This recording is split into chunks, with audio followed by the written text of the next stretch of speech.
नमस्कार दोस्तों, मैं शिवजी बेनीवाल। मेरे इस यूट्यूब चैनल पर आप सभी का हार्दिक स्वागत है और मैं उम्मीद करता हूं कि आप सभी स्वस्थ होंगे। तो आइए दोस्तों, हम क्लास 9th गणित की जो एनसीईआरटी की नया बुक है, उस बुक की प्रश्नावली 1.2 है, इसके बारे में बात करते हैं। इसका विस्तार से सॉल्यूशन करते हैं। तो पहला जो क्वेश्चन लिखा हुआ है दोस्तों, उसमें हमें बोला गया है कि नीचे दिए गए कथन सत्य या असत्य है। ये बताना है कि सत्य है या असत्य है और आपको कारण के सहित अपने उत्तर देना है। तो जो पहला क्वेश्चन है उसको आप ध्यान से देखना दोस्तों। उसमें बोला गया है कि जो प्रत्येक अपरिमेय संख्या है वो एक वास्तविक संख्या होती है, हमें बताना है। तो दोस्तों, ये जो पहला जो क्वेश्चन है ये बिल्कुल सत्य है। अब सत्य क्यों है? क्योंकि दोस्तों आपको पता है कि जो वास्तविक संख्या होती है, तो वास्तविक संख्या में आपको पता है परिमेय संख्या भी होती है और उसमें अपरिमेय संख्या भी होती है। तो कहने का मतलब क्या हुआ कि प्रत्येक अपरिमेय संख्या हमारे लिए क्या हो जाएगी? एक वास्तविक संख्या। वास्तविक संख्या में दोनों संख्या आती है, इसलिए ये क्या हो जाएगा दोस्तों? सत्य। दूसरे की बात करते हैं। तो दूसरा पॉइंट ध्यान से देखना दोस्तों। दूसरे क्वेश्चन में हमें बोला गया है कि संख्या रेखा का प्रत्येक बिंदु √m के रूप का होता है, जहाँ एक प्राकृत संख्या है, m एक प्राकृत संख्या है। तो संख्या रेखा का जो प्रत्येक बिंदु √m के रूप का होता है, ये हमें बताना सत्य या असत्य। तो दोस्तों ये क्या हो जाएगा? असत्य। अब असत्य क्यों होगा, इसका कारण देखना दोस्तों। क्योंकि आपको पता है संख्या रेखा क्या होती है? 0, 1, 2, -1, -2, इस प्रकार से ये संख्या रेखा होती है।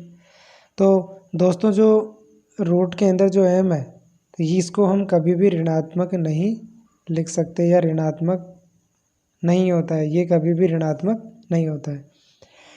जैसे मान लो दोस्तों, हमने यहाँ -1 लिया, m का मान हमने -1 लिया, तो इस पर रूट लगाएंगे ना, तो दोस्तों ये ऐसा होता ही नहीं है। क्योंकि ये जो m है इसको हम ऋणात्मक रूप से नहीं लिख सकते हैं, तो ये असत्य हो जाएगा दोस्तों। फिर इसका जो तीसरा पॉइंट है उस पर ध्यान देना दोस्तों आप। तीसरा इसका जो पॉइंट है वो आपसे कह रहा है कि प्रत्येक वास्तविक संख्या एक अपरिमेय संख्या होती है। प्रत्येक वास्तविक संख्या एक अपरिमेय संख्या होती है। तो ये वाला जो स्टेटमेंट है दोस्तों, ये भी क्या हो जाएगा हमारे लिए? असत्य। अब ये असत्य क्यों होगा, इसका कारण है दोस्तों, क्योंकि आपको पता है, जैसे मैं आपके लिए एक नंबर लिखता हूँ यहाँ पे 3/5, ये जो संख्या है वो कौन सी संख्या है दोस्तों? वास्तविक संख्या। 3/5 एक वास्तविक संख्या है, लेकिन वास्तविक संख्या तो है परंतु ये क्या नहीं है? अपरिमेय संख्या। तो ये वाला हमारा स्टेटमेंट भी क्या हो जाएगा दोस्तों? असत्य। 3/5 एक वास्तविक संख्या है, लेकिन ये क्या नहीं है? अपरिमेय संख्या। तो हम कह सकते हैं कि प्रत्येक वास्तविक संख्या जो होती है एक परिमेय संख्या नहीं होती है, जरूरी नहीं। क्वेश्चन नंबर जो 2 है दोस्तों, उसमें हमसे पूछा गया कि क्या सभी धनात्मक पूर्णांकों के वर्गमूल अपरिमेय होते हैं? यदि नहीं तो एक ऐसी संख्या के वर्गमूल का उदाहरण दीजिए जो एक परिमेय संख्या है। तो दोस्तों ये जो दूसरा हमारा क्वेश्चन है वो नहीं होगा, क्योंकि सभी धनात्मक पूर्णांकों के वर्गमूल अपरिमेय नहीं होते हैं। जैसे मैं आपके लिए यहाँ लिख भी देता हूँ कि सभी धनात्मक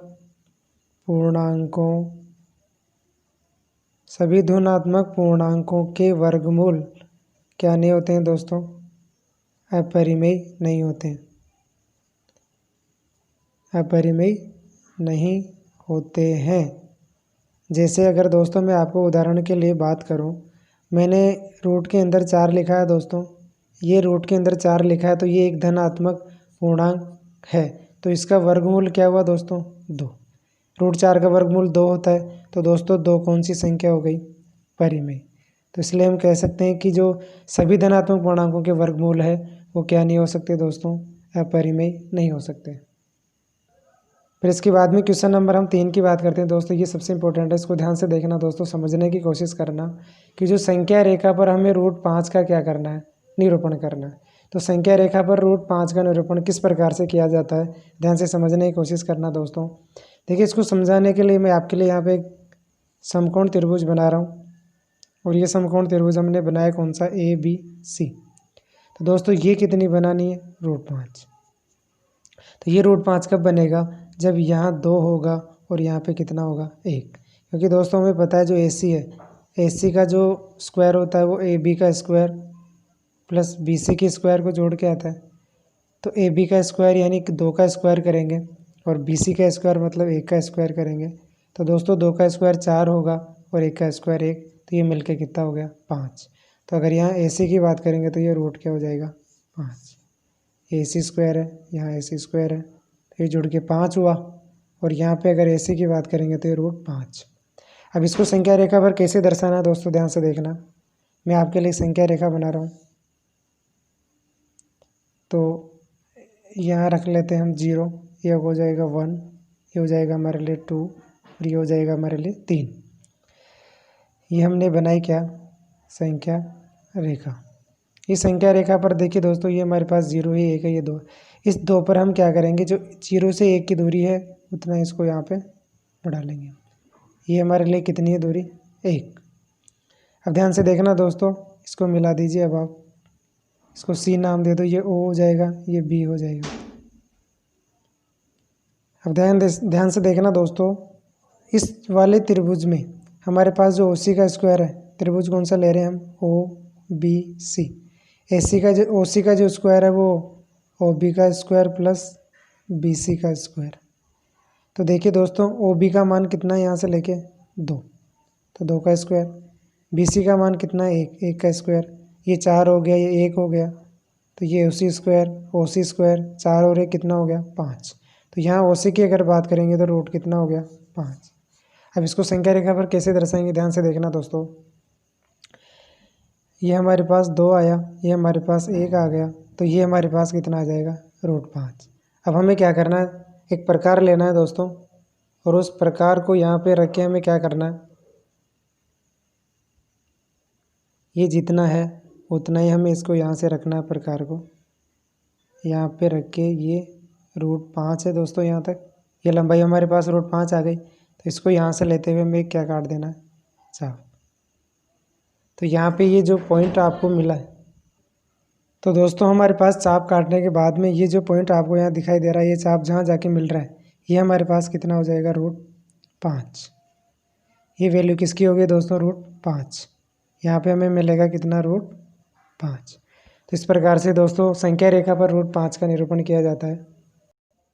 अब हम दूसरे उदाहरण की बात करते हैं दोस्तों, रूट 3 को संख्या रेखा पर किस प्रकार से दर्शाएंगे। तो आइए दोस्तों हम वापस एक समकोण त्रिभुज बनाते हैं। इस समकोण त्रिभुज में 90 डिग्री है, इसको A नाम दे दो, ये B हो गया, ये C हो गया।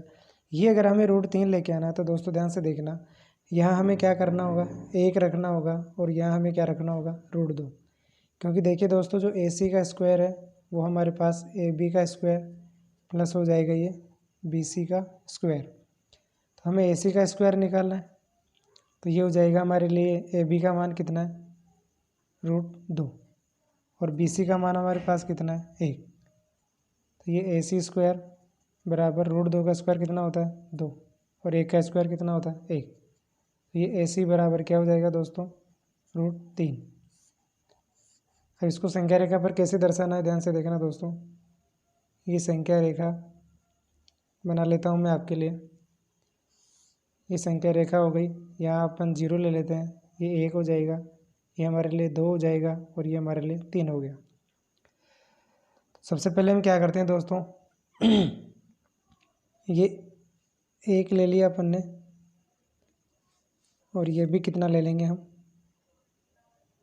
तो सबसे पहले दोस्तों हम रूट 2 बनाएंगे। रूट 2 कैसे बनेगा, इसको भी 1 रखेंगे, और यहाँ से इसको भी कितना रखेंगे 1, यानी ये हमने ये भी 1 रख लिया, ये भी 1 रख लिया, ये 1 हो गया, ये 1 हो गया।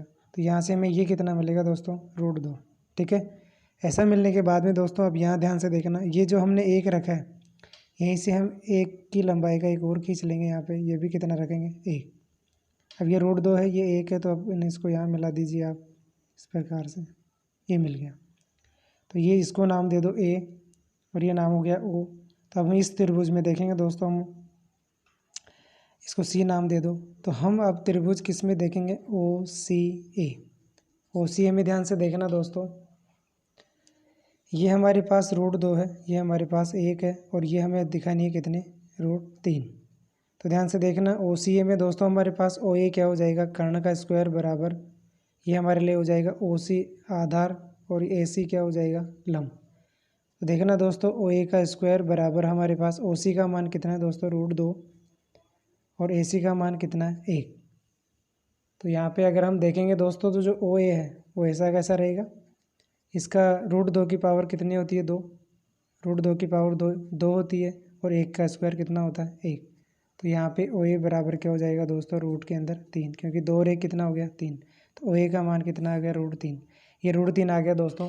अब कुछ नहीं करना, हमें वापस वही प्रकार रखना है और प्रकार की सहायता से हमें क्या कर देना है, यहाँ पे लाइन खींच देना है यहाँ से। तो इस प्रकार को यहाँ रखेंगे दोस्तों और यहाँ रखने के बाद में आप इसको इस प्रकार से चाप काट देना है।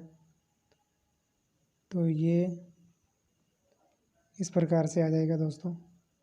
तो ये जो √3 है, √3 का मान यहाँ पे आएगा दोस्तों उसी प्रकार से इस पॉइंट पर आपको मिलेगा √3। अब हम बात करते हैं दोस्तों √2 को संख्या रेखा पर किस प्रकार से निरूपित करते हैं। सबसे पहले आपको क्या करना है दोस्तों, यहाँ पे एक समकोण त्रिभुज बना देना है आपको। ये समकोण त्रिभुज हो गया कौन सा, ABC। ये समकोण त्रिभुज में आपको पता है ये लंब है, ये आधार है, ये कर्ण है। तो हमें कर्ण कितना दिखाना दोस्तों √2। तो हमारे पास आधार भी 1 होना चाहिए और ये भी 1 होना चाहिए। जब ये 1 होगा और ये 1 होगा तभी हमें यहाँ कितना मिलेगा √2। तो देखना दोस्तों जो BC का स्क्वायर है बराबर वो हो जाएगा CA का स्क्वायर प्लस AB का स्क्वायर। अब आपको पता है दोस्तों यहाँ BC स्क्वायर है, यहाँ CA का मान कितना 1 का स्क्वायर, AB का मान भी कितना 1 स्क्वायर। दोस्तों जो BC है उसका स्क्वायर कितना हो जाएगा, 1 का स्क्वायर 1 होता है, फिर 1 का स्क्वायर 1 होता है, ये मिलके कितना हो गया 2। इसी प्रकार अगर हम BC की बात करें तो ये हमारे पास कितना हो गया √2। अब इसके बाद में यहाँ देखना दोस्तों मैं आपके लिए एक संख्या रेखा बना रहा हूँ। ये संख्या रेखा इस प्रकार से बनाते हैं हम। ये संख्या रेखा हो गई। इस संख्या रेखा पर यहाँ 0 होता है, यहाँ 1 होता है, ये 2 होता है, ये 3 हो गया। इसी प्रकार हम आगे बना सकते हैं। तो हमें दोस्तों ये वाली लाइन कितनी रखनी है, ये भी 1 ही रखनी है और इसी के बराबर हमें यहाँ क्या खींचेंगे, ये भी कितनी होगी 1, ये भी 1, ये भी 1, इसको मिला दीजिए यहाँ पे। तो ये OCA इसको नाम दे दो। तो त्रिभुज हम किसकी बात कर रहे हैं दोस्तों, OAC। इस त्रिभुज में ध्यान से देखना, हमें OC निकालनी है। तो OC यानी कर्ण का स्क्वायर बराबर OA आधार का स्क्वायर प्लस CA लंब का स्क्वायर। तो दोस्तों ये OC हो जाएगा, OC स्क्वायर बराबर OA का मान कितना है 1 का स्क्वायर, CA का मान कितना 1 का स्क्वायर, 1 है इसका मान भी। तो OC का स्क्वायर बराबर हमारे पास हो जाएगा 1, ये भी 1। तो ये मिलके कितना हो गया दोस्तों, मिलके कितना हो गया दोस्तों 2। फिर हमें OC निकालना है तो दोस्तों ये इस पे लग जाएगा रूट। तो हमारा OC कितना आ गया √2। तो OC हमें √2 बताना है। अब इस डायग्राम में देखना दोस्तों ये हमें कितना बताना है, √2 आ गया हमारे लिए। बताना क्या है, √2 आ गया। अब इस √2 को हमें प्रकार की सहायता से क्या करना है दोस्तों, इसको प्रकार की सहायता से हमें इसको बता देना है। इस पर किस प्रकार से बताएंगे देखना, यहाँ पे प्रकार रखेंगे हम दोस्तों, इस पर प्रकार रखेंगे 0 पर और ये प्रकार हम यहाँ पे ले जाएंगे इसको यहाँ पर, और यहाँ से आपको क्या कर देना है, इधर इस प्रकार से काट देना है प्रकार से। तो ये चाप काटने के बाद हमें जो यहाँ पॉइंट मिला है, ये जो पॉइंट मिला है दोस्तों आपको, यही हमारे लिए क्या होगा √2। तो इस प्रकार दोस्तों हमने √2, √3 और √5 को संख्या रेखा पर निरूपित किया। तो मुझे उम्मीद है आपको ये वीडियो बहुत पसंद आएगा। तो इस आपका ज़्यादा से ज़्यादा सहयोग करें दोस्तों ताकि मेरा हौसला बढ़ेगा। धन्यवाद।